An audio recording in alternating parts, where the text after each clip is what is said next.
I remember standing in my dim hallway, the late afternoon light slanting across the floorboards, catching the empty spot where my mother's necklace should have been. My stomach dropped in a way I can still feel, sharp and cold, like someone had reached into my chest and yanked something vital out. The house was too quiet, except for the faint hum of the fridge, mocking how fast my world was coming apart. If you've ever had a moment where your trust cracked open without warning, subscribe and tell me where you're listening from, because that kind of pain has a way of finding all of us. As I stared at that bare space, a chill ran through me, and I realized something had shifted in my life forever. Let me show you how it all began. I never expected the day to start with a feeling like someone had reached straight into my chest and taken something I couldn't replace. When I opened my jewelry box that morning, the space where my mother's necklace should have been was empty. Just an outline in the velvet tray, and a wave of cold shock climbing up my spine. I stood there, staring at it, trying to convince myself I had misplaced it, even though I knew I never did. That necklace was the last thing she ever gave me before she passed, the only thing that still felt like her hand resting on my shoulder. I kept replaying the past few days, searching for any moment where I might have been careless, but the truth settled in quickly, painful and sharp. The house had been quiet except for my son Kyle drifting in and out, hardly noticing me most days. When I tried to share what I'd discovered, he brushed it off the way he brushed off everything, my fear, my grief, my growing sense that something was very wrong. His indifference cut almost as deeply as the loss itself. By the time I realized the only place it could have ended up was a pawn shop, my hands were shaking. I grabbed my keys, stepped out into the cool Denver air, and headed toward the one place I prayed I wouldn't find it. I kept thinking about my mother as I drove, gripping the steering wheel a little too tightly. That necklace wasn't just jewelry. It was a piece of her life, a piece of the woman who raised me through sheer determination. Eleanor was never wealthy, but she had this way of making small things feel meaningful. She worked double shifts most of her life, came home exhausted, and still managed to make me feel safe in a world that often felt unstable. During her final days, when her voice had grown thin and her hands were weaker than I'd ever seen them, she pressed that necklace into my palm. I remember the warmth of her fingers more than anything she tried to say. It became the one thing I carried into every difficult chapter that came after, and there were plenty of those. The divorce left me rebuilding everything from scratch: my finances, my confidence, my sense of direction. I moved into a small house in Denver and learned to stretch every dollar farther than it wanted to go. Some days, survival felt like a full-time job. And then there was Kyle, my sweet boy who never quite found his footing as he got older.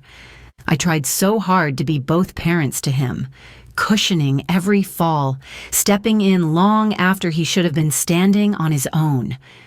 I told myself it was love, but deep down I knew I was enabling him. Losing the necklace felt like someone tearing open all those old wounds at once. It wasn't just about the gold or the sentimental value. It was the realization that something sacred had been treated carelessly in a house where I had already given too much.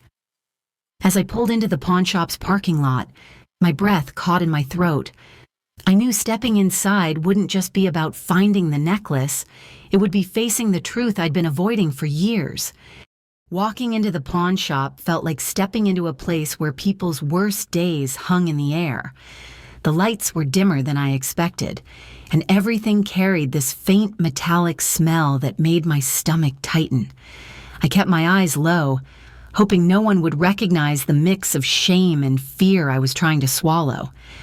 I hated that I had become a woman searching for her mother's memory behind a glass counter.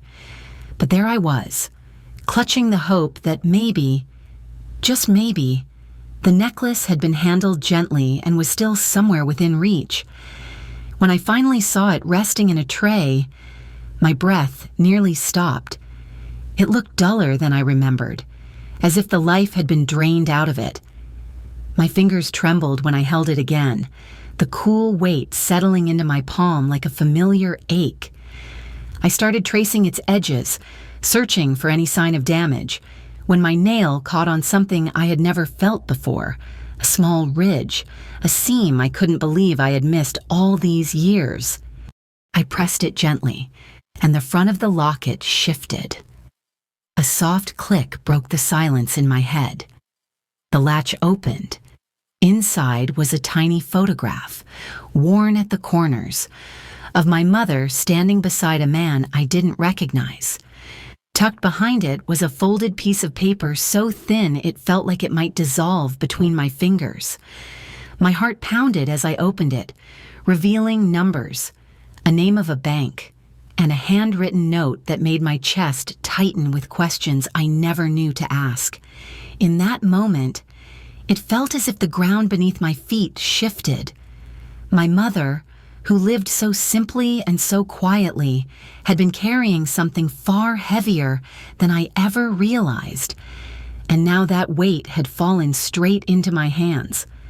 As I walked back to my car, the locket pressed against my palm, I felt a pull deep in my gut, an urgent, undeniable instinct telling me I needed to call the bank.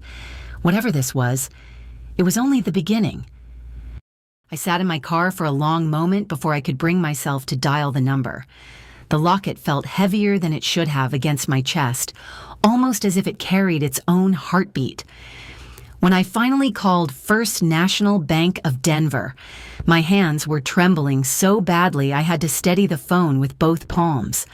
The hold music filled the car, soft, repetitive, almost mocking in how calm it was compared to the way my pulse hammered in my ears. I kept watching the world outside my windshield blur and sharpen as my breathing refused to settle. When the verification questions began, I felt exposed, like each fact I confirmed pulled me deeper into something I wasn't prepared to face. I told myself it was probably nothing, maybe an old checking account with a few forgotten dollars. My mother lived so modestly, stretching every penny, refusing even small indulgences. Nothing about her life hinted at anything bigger than survival. But then the moment came. A simple confirmation from the other end of the line that the account was active and that its balance was over $82,000. For a second, I thought I had misheard. My mind split open with disbelief. The number felt impossible, absurd, almost offensive against the memory of my mother clipping coupons at the kitchen table. I felt my throat tighten as a rush of emotions surged through me. Gratitude tangled with confusion, fear mixing with heartbreak. I thought about her hands, worn from decades of work, and it struck me that she had been carrying this secret alone, choosing not to burden me with it, or maybe protecting me from something I still didn't understand. As the reality sank in, the bank representative calmly explained that I needed to come in person. Something about additional documents, verification, procedures. The words barely registered. All I felt was the sudden shift in my world, like gravity had changed direction. When the call ended, I sat frozen, the silence in the car more deafening than the hold music.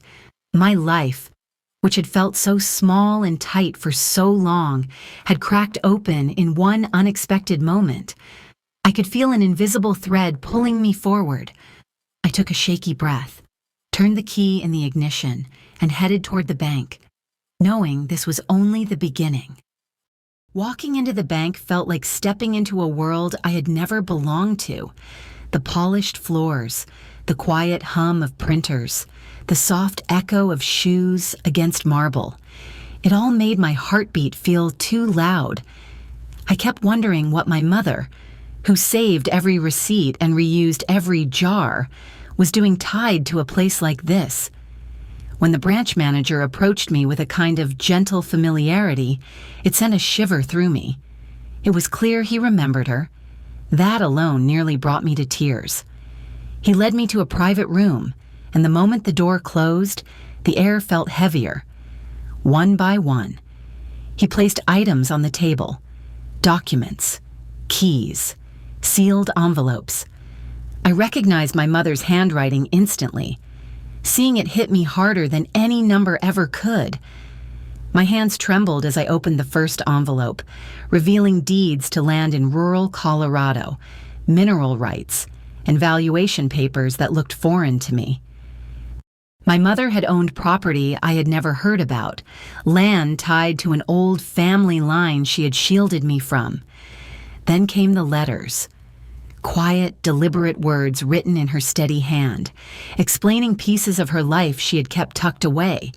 She described the danger surrounding my father, the choices she made to protect me, and the way she funneled small sums into investments that eventually blossomed into something far larger than anything she lived to enjoy. Each line felt like opening a door I never realized was locked. As I moved through the documents, the numbers kept climbing, weaving together until it all totaled around $1.3 million. I felt grief and gratitude crash into each other so fiercely I had to steady myself against the table. My mother had carried this weight alone, choosing silence over burdening me, trusting that one day I would understand. In that quiet room, surrounded by the echoes of her sacrifices, something inside me shifted. For the first time in years, I felt a sense of grounding, like my life didn't have to be dictated by fear or scarcity anymore. But as the initial shock faded, another thought crept in. Kyle. His choices, his dependence, the patterns I had allowed. As I walked out of the bank with the documents pressed to my chest, I knew the next storm would start at home. When I pulled into the driveway, the weight of everything I had learned still pressed against my ribs. The documents from the bank sat beside me on the passenger seat, humming with a truth that had already begun to reshape the ground beneath my feet. But when I stepped into the house, nothing seemed to have changed for Kyle. He was sprawled on the couch, half lost in some online rabbit hole, empty cans scattered near his feet. For a moment, I just stood there, looking at him through new eyes. I remembered the little boy who used to follow me around the house, asking questions about everything, full of curiosity and possibility. And then I saw the man he had become, drifting, untethered, waiting for life to just somehow work out for him. I couldn't pretend I didn't have a hand in that. Every time I stepped in to soften the consequences, every time I made excuses, every time I worked extra hours so he wouldn't feel the sting of his own choices, I thought I was protecting him. Now I could see I was only delaying a lesson he desperately needed. As I watched him, I felt the familiar tug of frustration, that quiet expectation in his eyes, the one that always surfaced whenever money was tight or he hit another dead end. Even before he said a word, I could feel him leaning toward the same old pattern, me stretching myself thin, him slipping back into avoidance. But something inside me had shifted. My mother's hidden world, her sacrifices, the danger she shielded me from, it all made me realize I couldn't keep sacrificing myself to save someone who wasn't trying to stand up on his own. I felt a steady resolve forming, a boundary hardening into place. Still, as the evening unfolded, I sensed an uneasiness in the air, like a storm gathering just out of sight. Something in Kyle's restlessness told me this wasn't over. If anything, it was about to get worse. It didn't take long for the shift to unsettle Kyle. The moment I stopped stepping in, his choices began unraveling faster than I expected. Within a week, I watched him burn through what little money he had saved, chasing impulsive ideas that never held weight. One day, it was some quick profit scheme a friend had pitched him. The next, it was cheap thrills that numbed whatever discomfort he didn't want to face. Each choice seemed louder, more reckless, as if he were trying to drown out the silence left when I stopped cushioning his falls. I could feel the pressure building in the house, the late-night pacing, the restless energy, the subtle attempts to pull me back into the role I had always played. There were moments when he hovered nearby, waiting for me to offer help the way I used to, and I felt the old instinct tug at me. Fix it. Soften it. Save him. But then I thought about my mother, about the years she spent carrying burdens I never knew about so I could grow into myself. I wanted that same strength now, even if it broke my heart a little. Every poor decision of his was like déjà vu. I recognized the patterns, the denial, the belief that consequences were always optional because someone, usually me, would step in before things went too far. I could feel a knot forming in my chest as I watched him ignore reality, piling mistake on top of mistake, creating a mess I refused to clean up this time. One night, after another failed plan left him angrier than usual. Something in the air shifted. It felt fragile and dangerous, like the moment before a glass hits the floor. I realized we were inching toward a point where something had to break. Either him or the cycle we'd been trapped in for years. And in the middle of that tension, a familiar name slipped back into my mind. His father. I could almost feel the shadow of that man stretching across the doorway, signaling that the next storm wasn't just Kyle's doing. It was coming from someone who had been waiting for an opening. I should have known that Kyle's unraveling wouldn't stay contained for long. Trouble has a way of drawing old shadows back, and sure enough, Mark appeared just as the pressure around Kyle reached a breaking point. It started subtly, the way storms often do.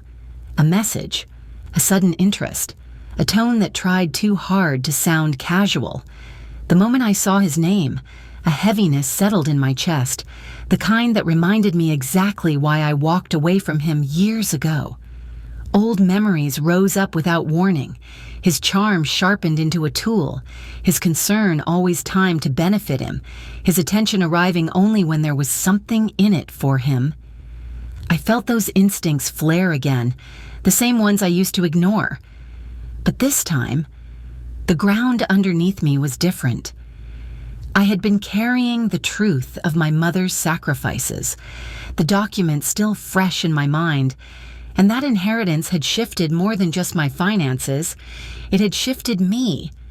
Mark pretended he simply wanted to check in, but underneath every polite layer I could feel the pattern forming. He asked just enough to seem harmless, but the questions circled the same themes: my stability, my plans, my sudden good fortune. It was like watching someone circle a locked door, pretending they weren't looking for the key. Then it hit me. He wasn't just trying to get close to me. He was watching Kyle, studying him the way someone searches for a loose thread to pull. The realization tightened something inside me. Mark had always known how to manipulate through the people I loved, and Kyle, in his fragile state, was the perfect opening. I felt the tension rise, quiet but unmistakable. Mark wasn't here to reconnect. He was positioning himself, planning something, waiting for the right moment to strike. And I sensed, deep in my bones, that whatever he was plotting next wouldn't be subtle. It would be direct, messy, and aimed straight at the life I was finally beginning to reclaim. When the envelope arrived, I almost ignored it. I thought it was another bill or some routine letter that could wait until later. But the moment I saw the return address from the county court, something inside me went cold. I remember tearing it open at the kitchen counter, still holding my breath, and feeling the world tilt when I realized what it was. Mark had filed for guardianship over me. He claimed I was mentally unfit. He wanted legal control of my life, my decisions, my inheritance, everything. For a few seconds, I couldn't breathe. It felt like someone had reached inside my chest and pulled the air straight out. I had faced betrayal before, but never with stakes like this. The fear was sharp and immediate. Losing control of my own life was a possibility I had never imagined I would need to guard against. I kept seeing flashes of what that would mean. My bank accounts frozen, my independence stripped away, my own future handed to the man who once broke me. But fear wasn't the only thing rising. Anger came next, hot and shaking. I knew I needed help, and I moved fast. I contacted an attorney, pushed through the fog of panic, and forced myself to confront every terrifying detail of the paperwork. The speed at which everything escalated stunned me. Suddenly, I was preparing for a courtroom battle I never asked for, one that felt like an attack on the core of who I was. Walking into that courtroom felt like stepping into a storm.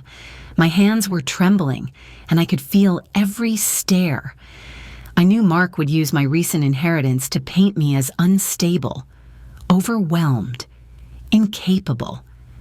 The fear of being humiliated in front of strangers pressed against my ribs, but as the evidence came forward, messages, patterns, the timing of his sudden concern, the truth surfaced like a lifeline. His manipulation, his desperation, his attempt to weaponize my own son against me. It all came into focus for the court. When the judge dismissed the petition, the relief hit me so hard I almost collapsed. I had won back my autonomy, my safety, my future. But the weight of what almost happened settled heavily on my shoulders. And I knew the aftermath. The emotional wreckage was only just beginning, waiting for me in the next chapter of my life. The days after the hearing felt strangely quiet, as if the world had lowered its voice so I could finally hear myself breathe again. The adrenaline that carried me through the courtroom drained away slowly, leaving behind a deep, aching exhaustion. I kept replaying everything that almost happened, the terrifying possibility of losing control of my own life, and the relief that washed over me when it was finally over. I felt shaken, but I also felt something steadier, rising beneath the fatigue, a sense that I had reclaimed something far older than the inheritance. I had reclaimed myself. In that fragile calm, I started noticing changes in Kyle. They were small at first, almost easy to dismiss. He cleaned up after himself without being asked. He stayed home more. He moved through the house with a quiet heaviness, as if he was seeing the aftermath of the storm he helped create, and finally, understanding the damage. There were moments when I caught him watching me with an expression I hardly recognized, remorse, maybe, or a kind of humility I had never seen in him before. I could sense him wrestling with the truth of his own actions, finally seeing how easily he had let himself be pulled by other people's promises and pressure, and for the first time, he wasn't deflecting it. He was sitting with it, letting it change him in ways I had almost given up hoping for. I didn't rush toward him or try to shape his choices. I just watched, tender but cautious, as he took his first steps into responsibility on his own. Each one felt like a small light flickering back to life. For the first time in a long while, I felt a quiet, tentative hope, not just for him, but for both of us. And I knew the next part of my journey would be understanding what this transformation truly meant for our future. When I look back at everything that unfolded, I feel the weight of it settle in a way that finally feels gentle. For so long, my life felt like a series of blows I had to brace myself against. Now, standing on the other side of all that fear and betrayal, I can finally see the shape of the person I became because of it. I am not the same woman who clung to old patterns just to survive. I am steadier. I am clearer. I am finally choosing myself without apology. Watching Kyle grow has been its own unexpected gift. For years, I worried I had failed him by trying too hard to shield him from consequences. Now I see him taking small, steady steps toward owning his life, and it reminds me that change can arrive slowly, almost quietly, and still be real. We are both learning, both unlearning, and both healing in our own ways.